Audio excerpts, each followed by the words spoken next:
Hey guys, welcome back to the channel. Today we're going to be building a KBD67 Lite from round 2. I built a few of these keyboards and I really enjoyed it, so let's dig in. Right off the bat, you get a nice case included with the kit so you can keep your keyboard safe. I like the sleek all black look along with the debossed logo on the top case. Inside the case you have a packet containing screws and a bit to take the board apart along with rubber bum-bums.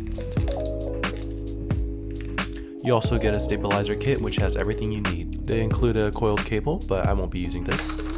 We have our PC plate which is included. Some case dampening foam for the bottom case. Silicone mute pad which also includes integrated gaskets.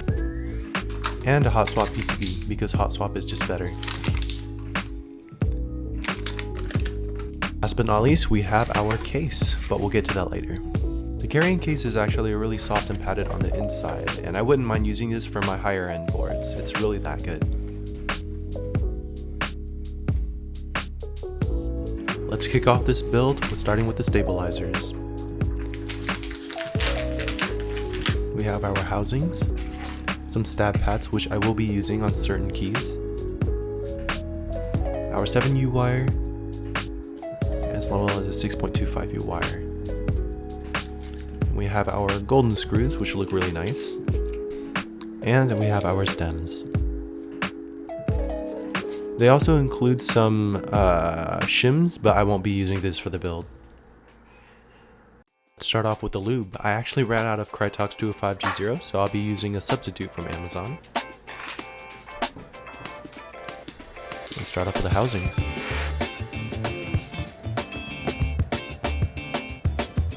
When it comes to stabilizers, I'm pretty generous when lubing because I think if you skimp out on lube here, it could lead to ticky stabilizers a lot faster.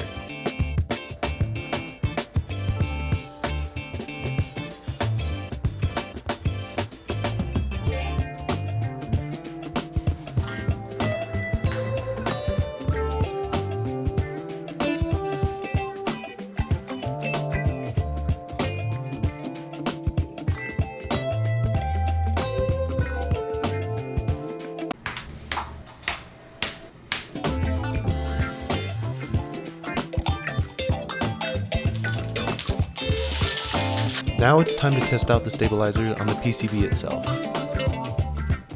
I'm going to be using some Gateron yellows to test out the stabs.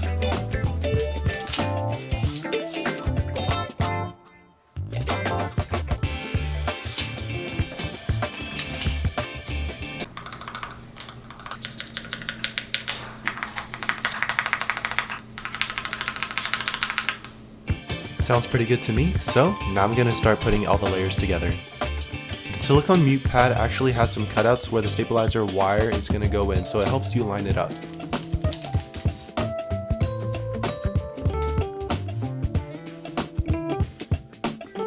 The polycarbonate plate drops onto the silicone mute layer. There are standoffs, quote unquote, on the plate that line up with the holes in the mute layer, which makes lining everything up super easy. You can also use the stabs as well.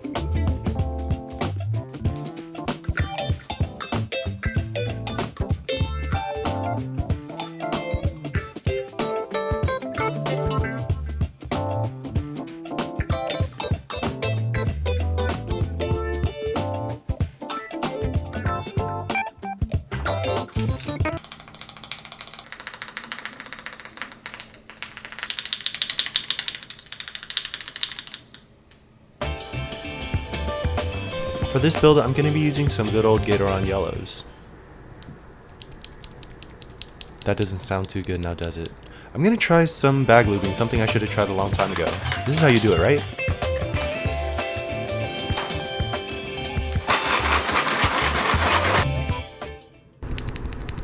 Seems about right. Let's move on. With almost everything assembled and our switches lubed, let's put the board together.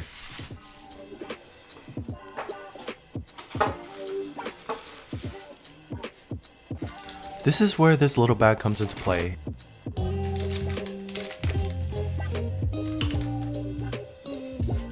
It includes the rubber feet for the board, along with the gaskets necessary to complete the build. Also included is this little tool which will help you take the board apart.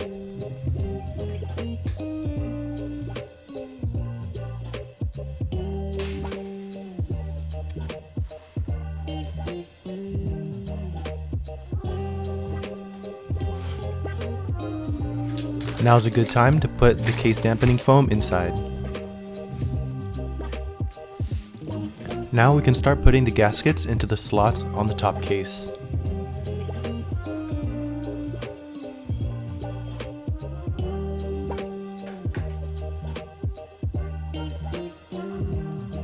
Just make sure the USB-C port lines up correctly, like so.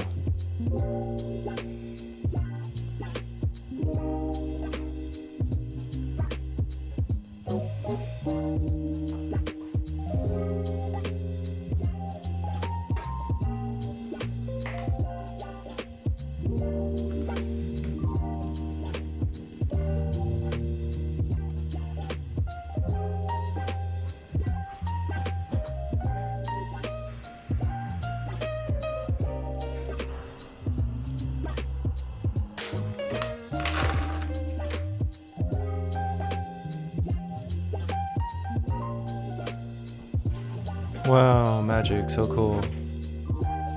This is basically the build complete. I love this board and I could honestly go on and on about the pros, but I'm sure at this point most of y'all already know. So, with that being said, if you enjoyed this video and similar content, please consider subscribing to stay updated on new videos. Catch you guys in the next one.